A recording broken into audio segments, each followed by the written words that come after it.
अंग्रेजी विषय में स्वर और व्यंजन के बारे में सीखेंगे। अंग्रेजी में अल्फ़ाबेट्स के 26 अक्षर होते हैं। इनको हम दो भागों में बांटेंगे। पहला स्वर वाउल्स 5 अक्षर होते हैं। दूसरा व्यंजन कॉन्सोनेंट्स 21 अक्षर होते हैं। वाउल्स में ए, ई, आई, ओ, यू इन 5 अक्षरों को हमें अच्छी तरह से याद रखना है। बाकी सब अक्षर 21 अक्षर व्यंजन होते हैं। इन 5 अक्षर वाउल्स के माध्यम से ए एन का प्रयोग पता लगाना है। जैसे कि यहाँ चित्र दिए गए हैं, इनके माध्यम से ए एन का प्रयोग पता चलेगा। ये चित्र फिश का है। फिश यानी मछली। पहला अक्षर एफ आता है। यह वाउल नहीं है, यह व्यंजन है। एफ के माध्यम से पता चल जाएगा कि यह वाउल है या व्यंजन। ये इसमें ए का प्रयोग हुआ, ए फिश। इसी तरह दूसरे चित्र में अम्ब्रेला है। यह पहला अक्षर यू है। यू वाउल्स में ए, ई, आई, ओ, यू इन 5 अक्षरों में यू का प्रयोग है। यू है तो यह इसके आगे ए एन का प्रयोग होगा। इसी तरह टेबल पहला अक्षर टी है। टी वाउल्स में इन 5 अक्षरों में नहीं है तो इसके आगे ए का प्रयोग होगा, ए टेबल।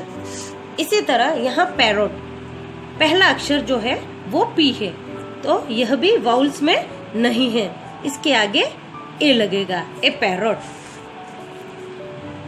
फिर आई। आई में पहला अक्षर जो है ई है। ई वाउल्स में है तो इसके आगे ए एन का प्रयोग होगा, एन आई। इसी तरह बुक। बुक में पहले अक्षर का बी है तो यह भी वाउल नहीं है, यह व्यंजन है, इसके आगे ए का प्रयोग होगा, ए बुक। इसी तरह एप्पल का चित्र दिया हुआ है। पहला अक्षर ए है और वाउल्स में ए है तो इसके आगे ए एन का प्रयोग होगा, एन एप्पल। इसी तरह रोज पहला अक्षर आर है, यह व्यंजन है तो इसके आगे ए का प्रयोग होगा, ए रोज। इसी तरह यहाँ पर ऑरेंज का चित्र दिया है। पहला अक्षर है ओ, जिसके आगे ए एन का प्रयोग होगा क्योंकि यह वाउल है। इन वाउल के माध्यम से हम किसी भी चित्र के आगे ए एन का प्रयोग का अध्ययन कर सकते हैं। स्वागत है आपका आज की इस क्लास में, जिसका टॉपिक है आर्टिकल्स। जी हाँ, आर्टिकल। आर्टिकल 3 तरह के होते हैं, ए, एन एंड द। अब आपने 3 तरह के सेंटेंस सुने होंगे। एक सेंटेंस होता है इट इज एन एलिफेंट। अब मेरी बात को ध्यान से सुनना। It is an elephant. एक होता है that is a zebra, that is a fox. अब देखो, जानवर फॉक्स भी था और जानवर हाथी भी है, लेकिन हमने हाथी के आगे ए एन लगाया और फॉक्स के आगे ए। क्यों? अभी हम जानेंगे। तीसरा आर्टिकल है द ताज और द मेहरानगढ़, द हवा महल, द यमुना, द गंगा। आपने सुना होगा।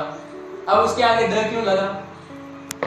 इसके कुछ रूल्स हैं, ए एन और द।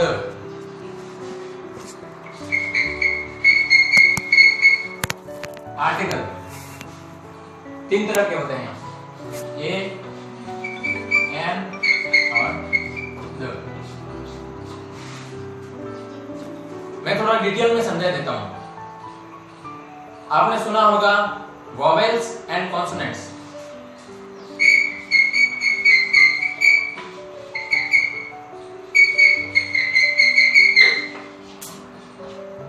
वॉवेल्स 5 तरह के होते हैं। टोटल अल्फाबेट में 26 लेटर्स होते हैं, जिसमें 5 हुए वॉवेल्स और बाकी के हुए कॉन्सोनेंट्स 21। 5 + 21 = 26। अब वॉवेल्स 5 तरह के होते हैं, ए, ई, आई, ओ और यू, और बाकी के जो होते हैं वो कॉन्सोनेंट्स होते हैं। अब एलिफेंट के आगे ए एन क्यों लगा, थोड़ा डिटेल्स में समझा देता हूं। क्योंकि वो वोवेल्स था, सीधा सा फॉर्मूला है, जो meaning A, E, I, O, you से शुरू होती हो उसके आगे ए एन लगेगा, सीधी सी बात है। और जो meaning A, E, I, O, you से शुरू नहीं होती उसके आगे हमेशा ए लगेगा। अब ए, ई, आई, ओ में से एलिफेंट हो सकती है, ऑनियन हो सकती है, ऑक्स हो सकती है, ऑरेंज हो सकती है, अम्ब्रेला हो सकता है, कुछ भी हो सकता है, ये रूल्स है। अब द बड़ी बड़ी प्रसिद्ध बिल्डिंगों, इमारतों के आगे बड़ी बड़ी नदियों, झीलों, ऐसी चीज जो एकमात्र हो और जो प्रसिद्ध हो, जिसे सभी जानते हो। जैसे हमने बोल दिया ताजमहल, तो ताजमहल एकमात्र एक ही है और सबके माइंड में आ जाता है कि ताजमहल वो ही है, उसे सभी जानते हैं, वो एक फेमस जगह हो गई, तो उसके आगे हमेशा द लगेगा। आया समझ में? और हाँ,